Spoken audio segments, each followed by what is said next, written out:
kaluin nga nay instrument nga gihatag si Lord sa imong kinabuhi ug nay niabot nga usa ka tawo sa imo nga nisangyaw sa pulong sa Ginoo.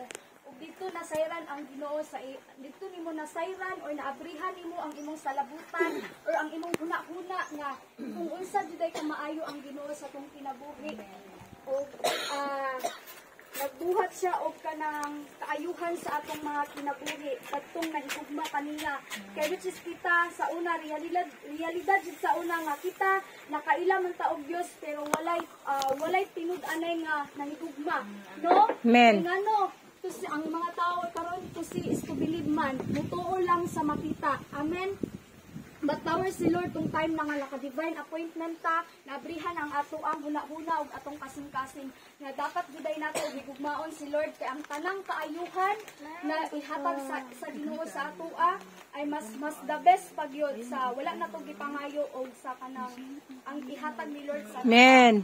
Then nga na siya diri ang katong iyang tinawag sumala sa iyang katuyuan sa nakadita sa taguangkan sa atong igginikanan gipili o gitawag na kita sa Ginoo. Amen. Hallelujah. Dili na kita niya. Wala kita niya nga ikaw wala kita nga gikuan niya kanaganing isa-isa kita pagpili sa Ginoo kay ang atong katuyuan diri sa kalibutan kuan jud sa Ginoo kanang nakita isa na ay nakuan jud na sa Ginoo. Ang plano na sa Ginoo. Then gilain niya aron mahisama sa iyang anak. Aron ang iyang anak mahimong kamagulangan sa daghang mga magsuon. Busa gitawag sa Dios kadtong iyang nang gilain. So power kay si Lord no kanang kabaluman jud ta diri sa kalibutan sa Roma. Wala ko nato sa verse nga ang do not conform to this pattern in this world, diba? Amen. Sabi jud kayo ang mga danlog diri sa kalibutan. But be mindful ta nga dapat jud nga atong kasing-kasing is kanang dili gyud dapat nato kanang ganing ipa-conform diri sa kalibutan kung unsay hugoy-hugoy diri mas power jud kayo ingon pa ni Ate Kenneth nga magpuki jud ta sa pulong sa Ginoo. Amen. Hallelujah. Kay maghatag sa ato ba sa dalan diha kay Kristo. Amen. Then ana siya busa gitawag sa Dios katong iyang nang gilain. Wala lamang niya sila kung dili gihimo usab niyang matarong o gipaambit sa iyang himaya. So amen no? So nakaambit jud ta sa himaya, nakaambit ta sa kaluwasan, nakaambit ta sa kanang gugma sa Ginoo nga dili ka kumpara diri sa kalibutan. Ug napasakitan man ka, but power si Lord kay na surrender, na broken man ka, but na surrender nimo diha sa Ginoo. Amen. So napud ko i-share no sa Panultihon chapter 8 verse 33. Yan na si Lord diri patalinghugi ang itudlo ko kaninyo. Pag maalamon kamo ug ayaw kuni isalikway.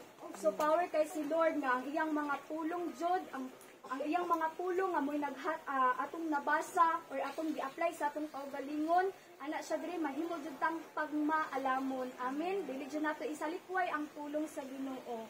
Amen. Yan Amen. Magmalipayon ang tawo nga namati kanako. Hallelujah. So, dalaygon si Lord. Dalaygon si Lord. Namati jud ta diha kay Lord. Tagaan jud ta og kanang kalipay sa tong kasing-kasing nga which is kita lang usa pero na jud ang pulong sa Ginoo nga may nagdasig sa tuwa. Ang tawo nga sa matag adlaw anaa sa ako ang pultahan. Amen. Naghulat sa ganhaan sa akong balay.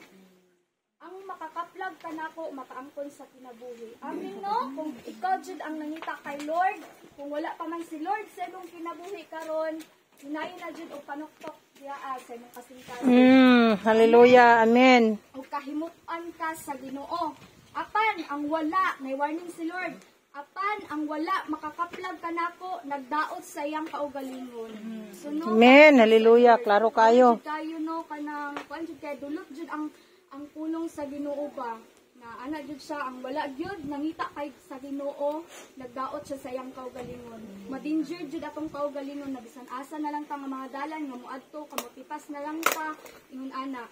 Ug ang nagsalikway kanako nahigugma sa kamatayon. Amen no? Klaro kayo. Kung nagsalikway sa Ginoo kinsa tong nagbiay-biay kay Lord na ingana na jud mudangat jud ang ato ang kinabuhi nigabot sa hukmanan nga maabot jud ta sa kamatayon nga wala nato damha nga wala di ta kabalo nga naaday hukom inigabot sa panahon na kita na jud kuwaon sa Ginoo diri sa kalibutan ug mao ra gyud ko ang pulong na akong ika-share karon nga Amen. Hallelujah. Sunod.